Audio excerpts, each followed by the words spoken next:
Yan, nilinisan ko guys yung mga tenga ng mga aso. O yan, ng aking mga baby dog. Mga bagong ligo kasi to guys.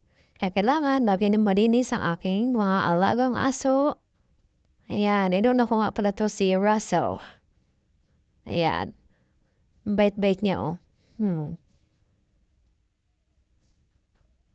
Madali lang silang linisan. Basta talaga nagpapalinis sila.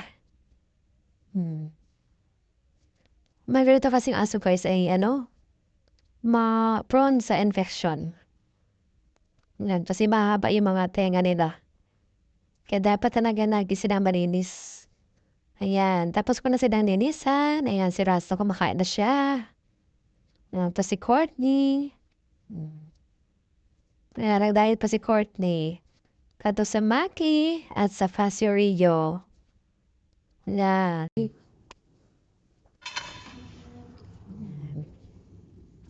Hungry yung tamad kumain. Kailangan pang sabuan. Tanda-tanda na, papasubo pa. Yan, dinutunog na kasi yung food niya. Matatapon. Kaya subuan na lang.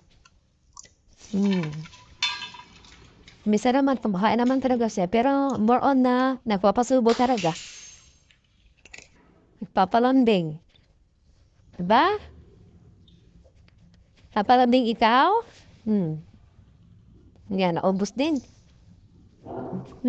Say thank you. Say thank you. Hoy, say thank you. Gusto na ikaw. Mga bagong ligo sila. Kaya ganyan ka, kaganda, kagagwapo. Super, super cute naman yan. Ang haba na lang iyong buhok pa lang. Pagupit na ikaw, haba na. Nakakain mo na yung buhok mo. Ang cute ka talaga na yung baby na yan. Yan, si Maki din, cute din. Yan, pati si Corty kumakain pa. Saka si Russell. Russell! Russell! Russell! Ay, tapos na.